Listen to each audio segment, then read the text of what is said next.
Hello, welcome to a new video. Today we're going to do a very basic and quick and dirty web server setup with Apache 2 and Ubuntu server. One big warning I'm going to put about this here, I would not recommend at all using this server as an actual web server or a production server. Otherwise, if you want a web server to play around and test stuff with, go for it. This will work. If you want to use it on the actual web, please don't. This is not secure by any means. I'm not saying Apache isn't secure. I'm saying what I'm going to do, how I'm going to do it, is not secure. Because I don't care. This is not a web server I'm putting together to host a website for other people to access.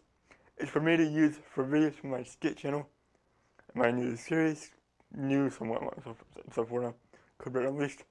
So again, if you want to use it sort of to see how to do it, get an idea how to do it, play around with it for yourself, go for it.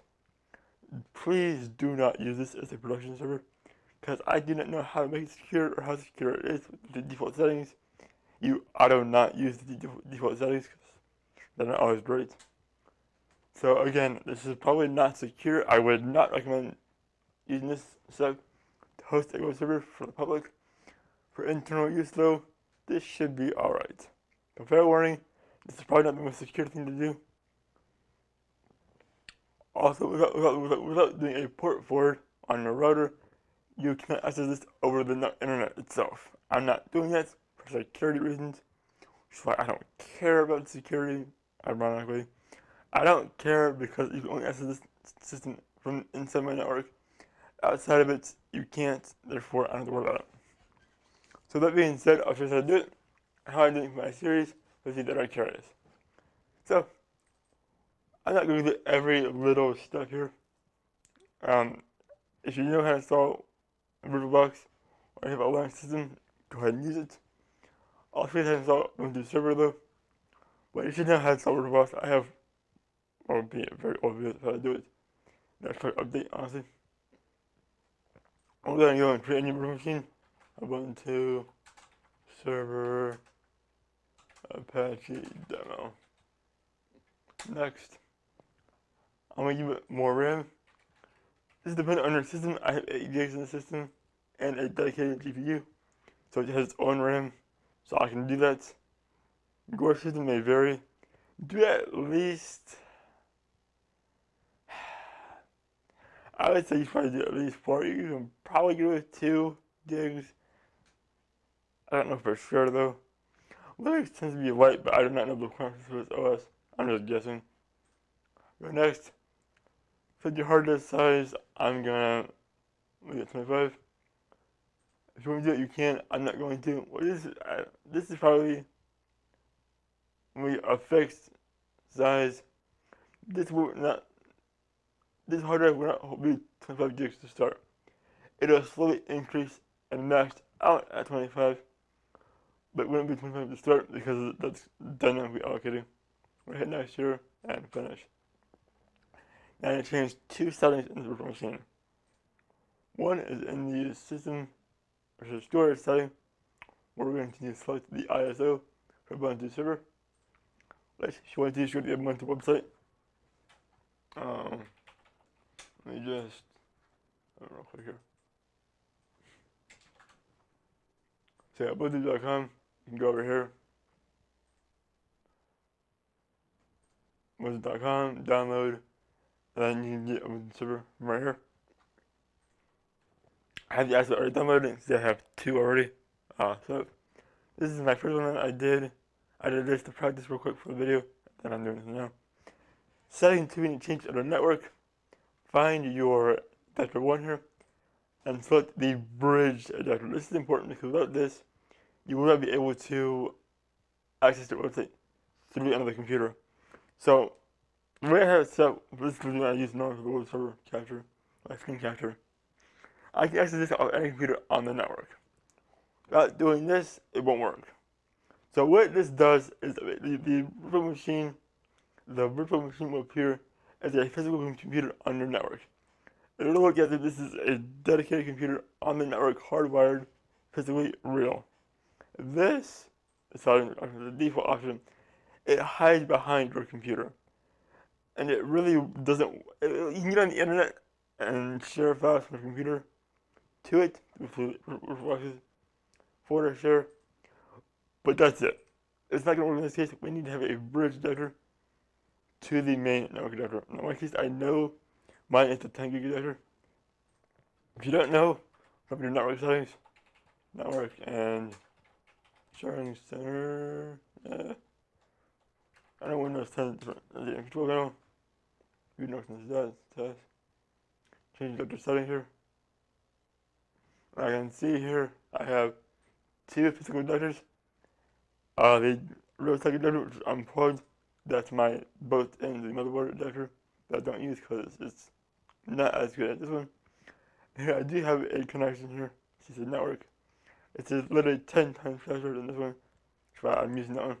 So I know I need the Marvel adapter, which I have selected right here. But okay, now we're ready to start up the VM.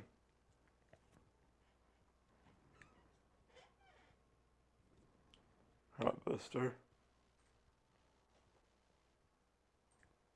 Go ahead, enter to try to uninstall Ubuntu Server.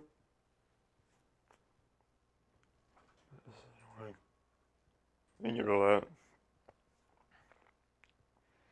It's boot process. It goes in a lot more detail. It doesn't have fancy graphics or anything like that. It's just the detail, or just the actual what it's doing. You can find this on an Ubuntu desktop as well. I'm using Ubuntu Server because I want to get used to using the CLI. A warning too, there is no, by default that is, graphical user interface. It's purely just CLI, which stands for command line interface, which stands for command line interface. So you know how the Windows command prompt looks, that's how it will look in here. So I speak English, as you can probably hear from my voice. You just speak English and let speak I can't understand shit. Can't understand shit, but I do speak English. I do read and write English. I could correct the updates. We're going to continue that. You're going to do so though. I do have a standard US English keyboard. Still fine by me. Done. I know I do not use the defaults. I'm using the defaults. Fuck it. Done. This you can ignore. I never use it. Done. Default's fine. We're gonna use the entire disk. Done. Again, this is a very basic, quick, and dirty install. If you know what you're doing, feel free to change the settings. I don't care enough to. Done here. You gotta continue. Hit yes. Username. Now I'm gonna use her. Server's name. It's only in lowercase. The username has to be all lowercase as well. Password. I use things on my VMs so I know what they are. I forget. Done. Not now. And you can ignore that.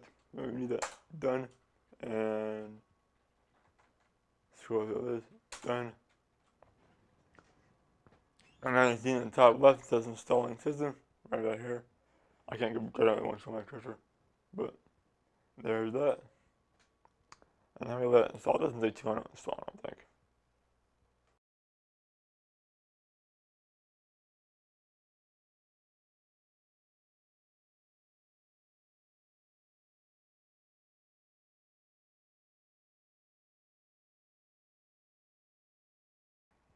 Alright, so this point is done. Change updates now, I don't care for. I'm gonna cancel boot. Cancel update reboot. So, ignore that.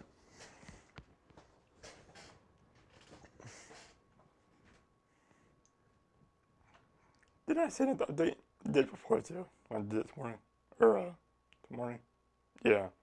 So, probably just run the other VM.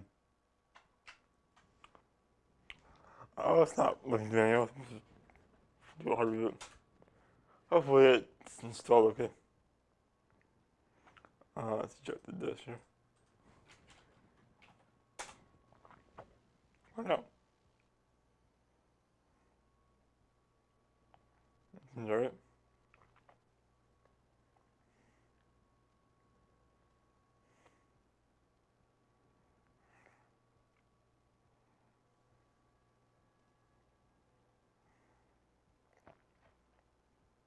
Alright, cool. Login, I'm gonna do my username.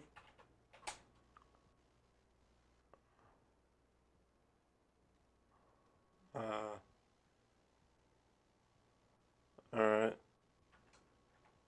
The heck?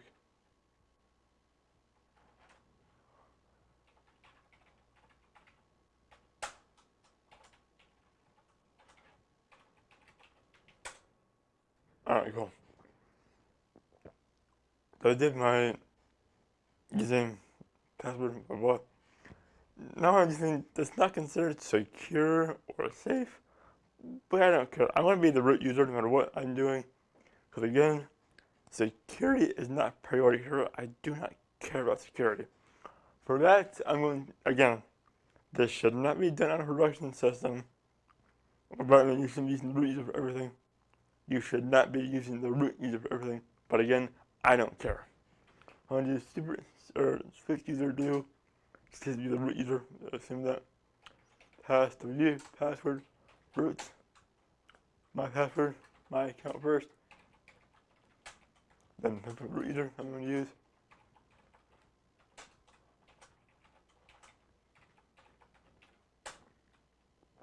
I just switch user and the root. And then I did SU2 by itself. Assume the root user. Now I'm the root user. Again, you shouldn't do everything in root, but I don't care, I'm going to. I also have two tools to help me with this. The apt-get install net dev tools. This is not required, but I wanted to have it, so I'm going to. And then what we do need would be apt-get install. And to this I did up arrow. Apt-get install APACHE2 Apache2, which is what is going to run the web server itself. So now what I can do is just start installing.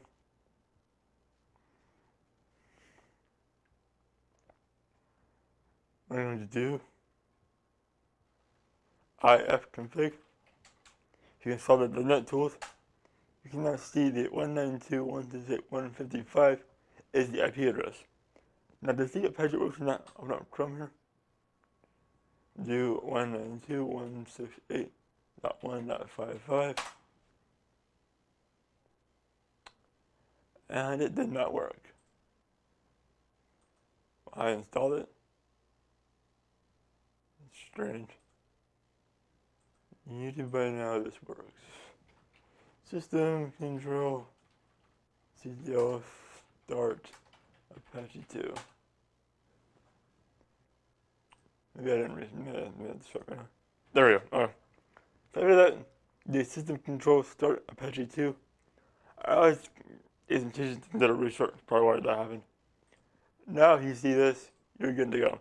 You have the default web page, meaning your web server is running. Now if you watch my series, I created another series, you'll know I can do that. TrevorTaylor.com, and it'll work. Actually, I guess I did here in a minute. So what I'm going to do now, I want to inject my own website into my own HTML file into the server.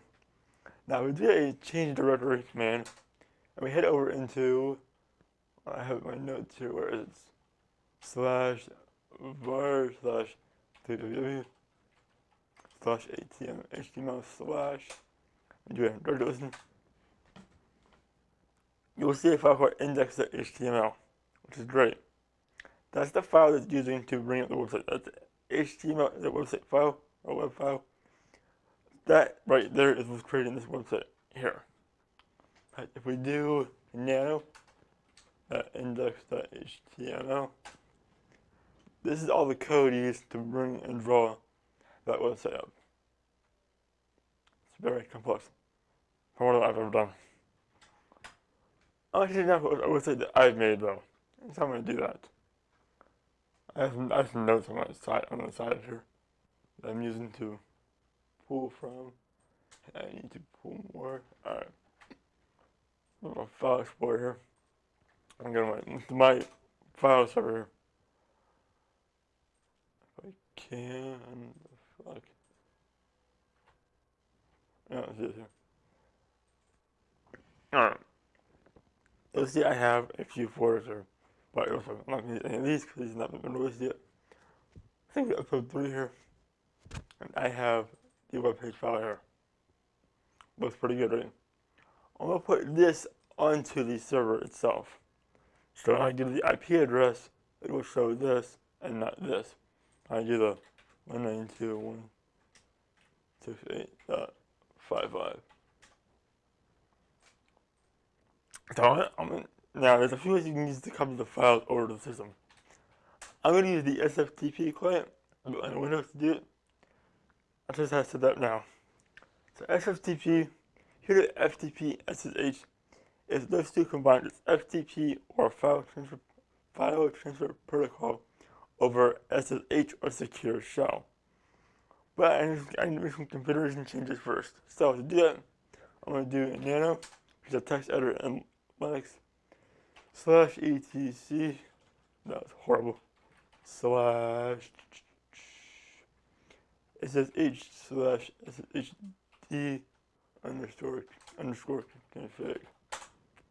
That was wrong, because it should not have went blank. I forgot the slash first, the first slash.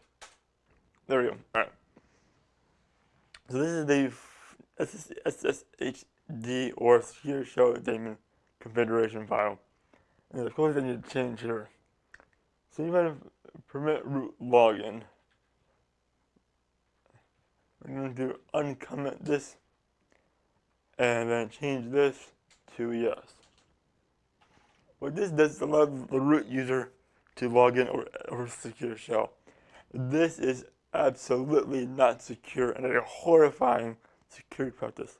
Again, I do not care. I want convenience over security. This VM is very rarely ever on and is not accessible over the network. Therefore, I do not care.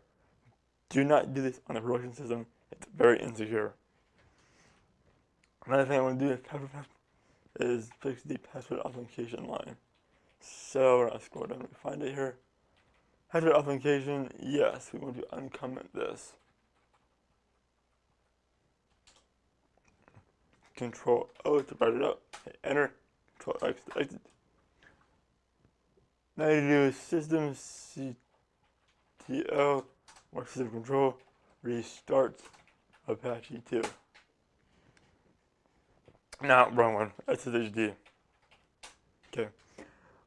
The problem with changing the configuration file is that Linux, or the programs, the daemons, I should say, don't read them as they're changed. They only read them when they start up. So they restart the process in order to make it work.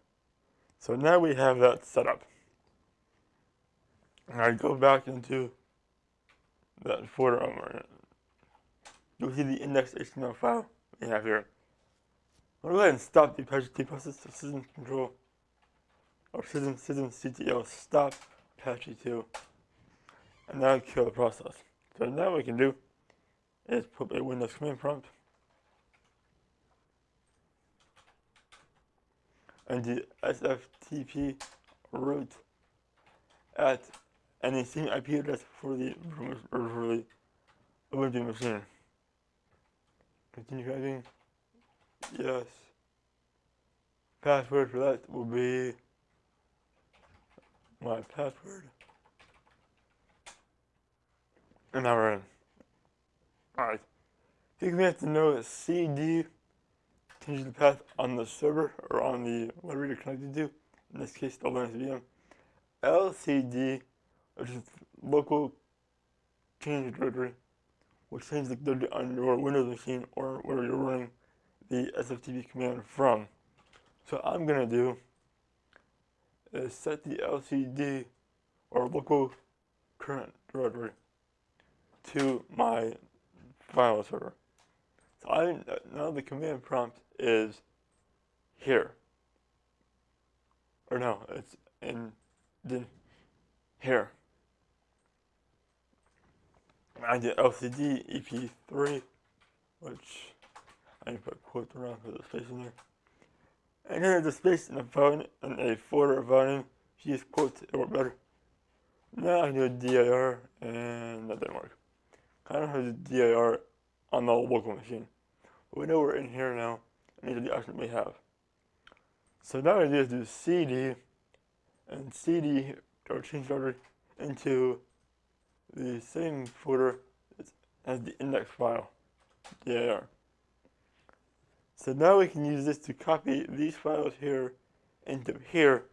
If I do dir again, you will see the same file here. Because to get it to load to your page, you can replace the index.html file whatever you want.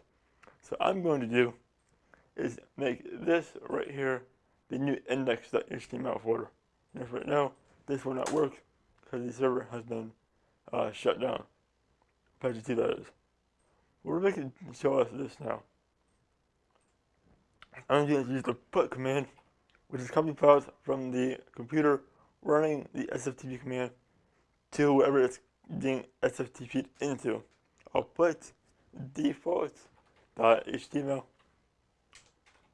which is this right here. And I'm going to put index.html. This will overwrite this old file that I don't want anymore and make this the new index.html.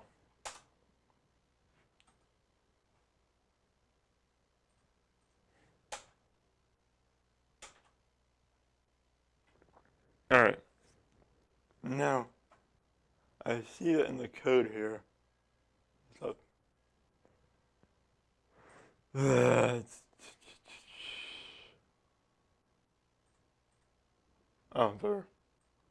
That one.jpg we're looking for.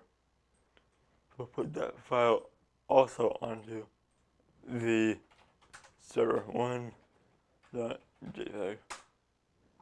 Alright. Now both those files, the default and the one we copied over. So I just control start Apache2. Then reload the page here. Boom. So now you have one more question for me, which is how do I do the www.trevortaylor.com and get it to work? Right now, the name. Well, I will show you. Remember where the file is though. I'm gonna put Windows 7 in here. I could show you on my host system. I don't want to see the files on here too much. So I was just using everything to test this.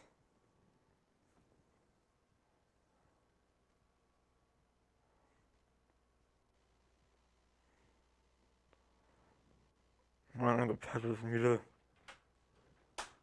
Alright, cool. There isn't one. Cool. See, I was testing some shit to use for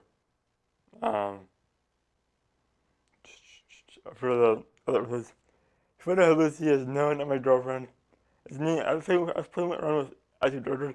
I used different names for users to test with, and I just put that name. What I'm gonna do, I just control the Windows host file. Which is in C, Windows, I think it's in System, right? No, System 32, drivers, and a file called host. And there's no extension, but I believe.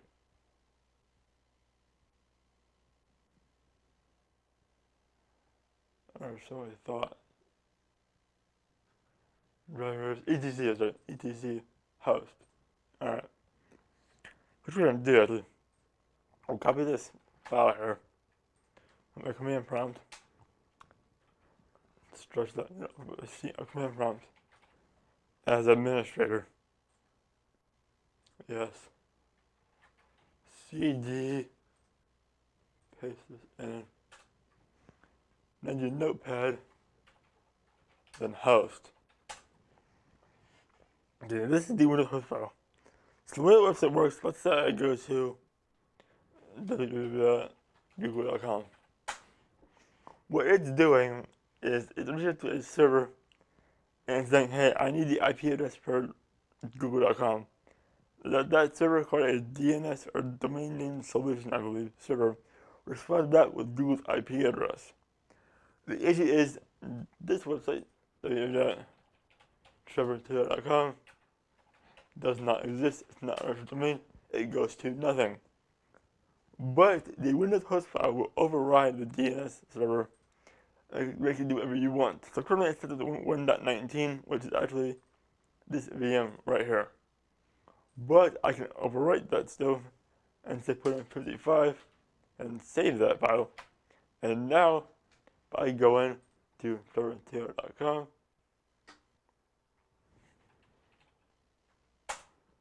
boom. And if I ping the Trevor2.com, it should show me 192.168.155. Of course, there's an internal IP address, which you guys can see. It's an internal system, my network, and boom. So that's how I got this to work using the Windows host file. One thing you can also do, you can actually set it so that, say we put in google.com, we wouldn't have to go to, I don't know, yahoo.com. So I can change that here, as an example, and save that. And now, if you try to go to google.com, well, that works. Maybe because it's not an IP address. Hold on.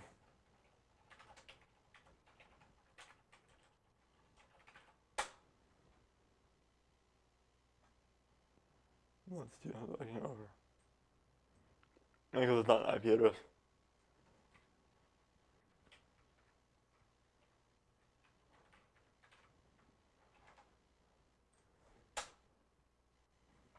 No. Maybe because it's Chrome. Stop me do that. Hold on.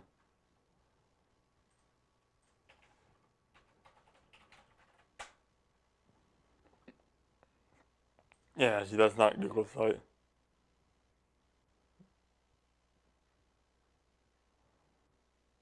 Yeah. So I guess Yahoo's done because the old browser. No. Did I mess that up? No. So this is the old browser, but it's Google's browser overriding it by itself. Just BS, whatever. Alright. Well, you can do what that you want right now. So I can say change it even to ping IP address here. IP address here. Let's see.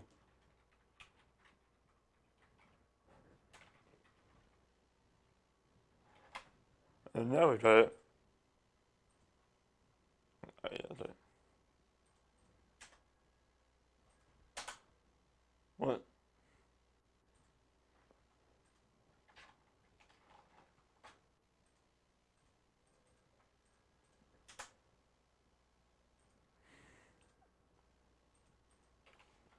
Or like me caching it. What? The really caching things. That's not working right.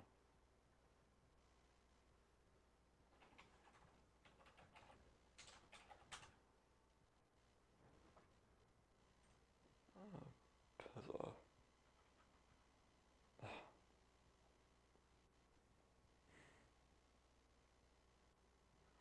Oh, look at this thing that's not doing what it should be.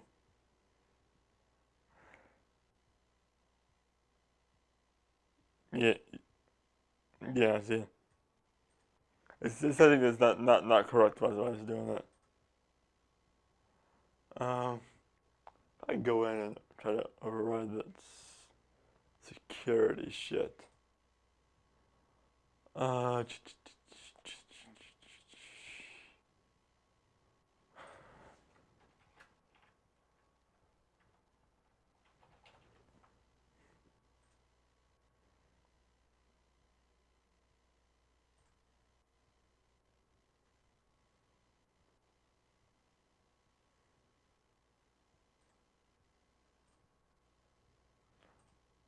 Here with it now.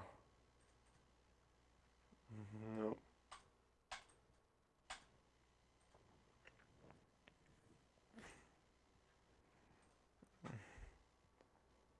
I think you got any more to that you bypass the security shit.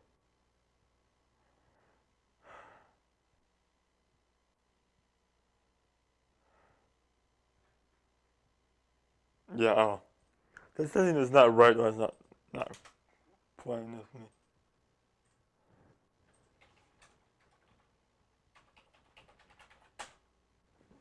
me. Alright, whatever. Oh, load something on here, come on. Ping. Or no, this.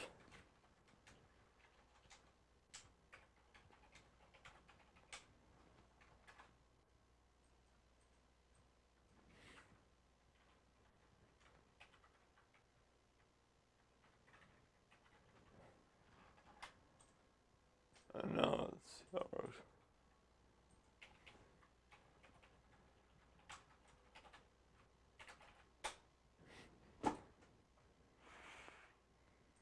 Geo. 108, 156, 183. Alright, well, it's not gonna work, but what you can do actually is set whatever you want in here. So this will go to this. So now that I've done that, it should just work like normal.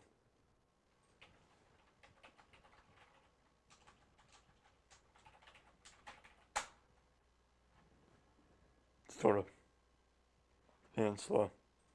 Or is the block websites. The point with the transfer there. Whatever you want here, it should go to here. It doesn't always work, I guess. I didn't know that. But yeah. Also, you can do, say, a website here. Or let's say this. Let's say you want to block a website. You can also do 127.0.0.1. Which basically goes to your computer itself. And then you want to block a website. You can do that. Not so this works, so it doesn't be a problem. Now, this website should not load anymore if I've done it right. If I do that, it should deny it. And boom, didn't work. So, you use the block websites, I should show that instead. Now, I can show you that would work without that being in there, but we're not going to for obvious reasons. So, yeah. Because this is the computer IP address, you can use it to block shit too. Or be a troll. Yeah, or fuck it. So yeah, you can use it to block stuff or redirect stuff. Also, if you get malware to the host file, if you get malware, and some websites, like say, malware or anti-malware vendors, like Norton, stuff, or websites that don't work right, check in here that the malware may have added stuff to block websites, or to block websites. So check in here too if things are acting weird, websites don't go where they should. Check in here as well. Yeah, I can get a demonstration of how that works. It kind of worked, but the important thing is, I do this, or having something funner.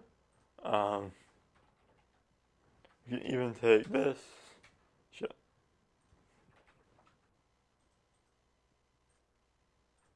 And like this.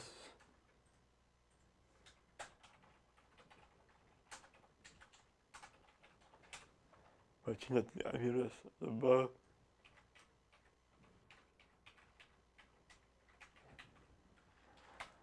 I might not load the person. Oh, that's cool. Okay, that hurt. Anyhow, but yeah, now you can overwrite whatever you want. So, that's how that works. This is a 40-minute long video, but it is. Oh well. Maybe shorter timeouts. But yeah, that's how that works. That's how it all works. It's all quick and dirty. We have to start with a extension of, this is kind of how the host file works and what it can do.